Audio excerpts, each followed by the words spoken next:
another hearing getting started right now on the Hill. Linda McMahon, Trump's pick for education secretary, is in the hot seat.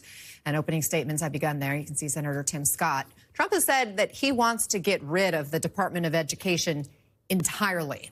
Let's discuss with the last person to hold the job, education secretary in the Biden administration, Miguel Cardona.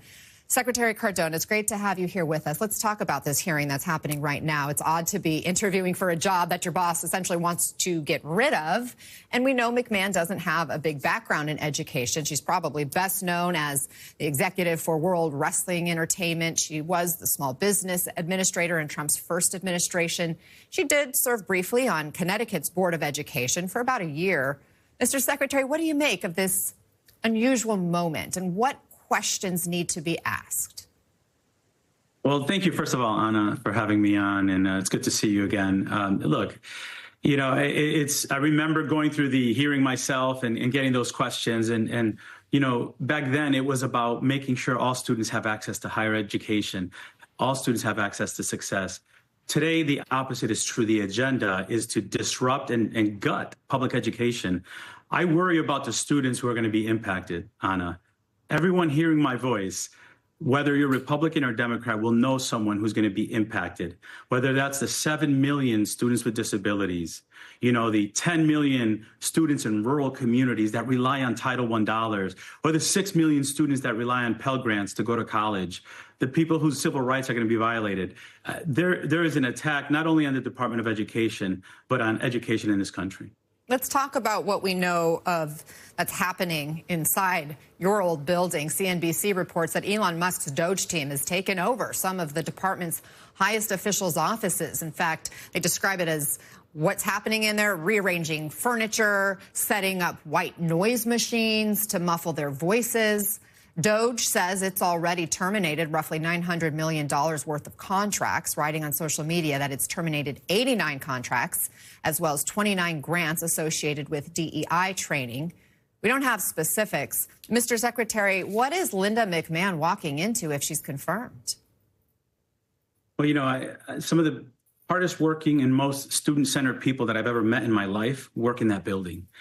They're public servants, they're career servants that, you know, are giving their best years to make education in this country better, and they're being disrespected, they're being abandoned. You know, instead of focusing on the courts and legal battles, focus on students, focus on student outcomes. It is really sad to see what's happening in there. And, you know, when we talk about those cuts, what we're talking about is programming for students or following research that we know improves outcomes for students. I'm all in favor of reviewing what works best, and I'm even in favor of assessing policy, whether you agree with it or not. What I'm not in favor of the change that's happening, which is going from democracy to a monarchy. And we're seeing examples of that in every agency, and it's really troubling. And I think the American people, regardless of party, should be worried about what's happening. I mean, help us understand the cuts that have already been made. The details are murky, but the New York Times is reporting that $900 million of the cuts hit the department's research arm, the Institute of Education Sciences. What do Americans need to know about the work being done there and the potential impact if it goes away?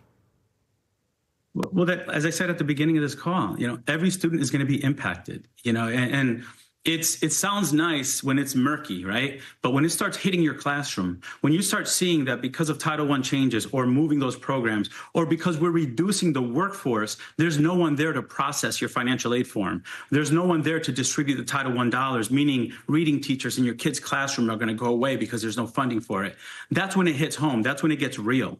So I think, you know, we really need to be recognizing that these impacts, these sudden impacts, without the input of the public servants that have been doing this their whole career, is dangerous for all kids. And it's easy for you to make those decisions when you don't rely on public schools, when you can afford to have your kids go to any school you want.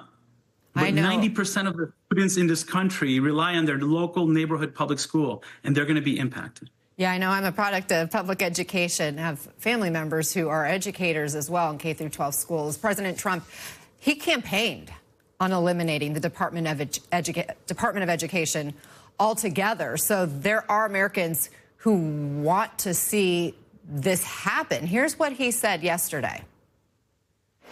I'd like it to be closed immediately. Look, the Department of Education's a big con job. He claims the Department of Education is failing students and parents. He points toward recent reports showing dips in reading and math scores. What do you say to parents who feel that the education system isn't serving their kids and they want to see it rebuilt from scratch? Yeah. Well, listen, to those parents, and, I'm a parent of public school children. I attended public schools. I spent 25 years serving in public schools. There is room for growth. And if you look at the work that we did, we saw some of the greatest gains in underperforming students in a one-year span since 2009. We've seen improvements in chronic absenteeism. There are examples across the country of what works when you support public education. We need to do what works and improve what doesn't work.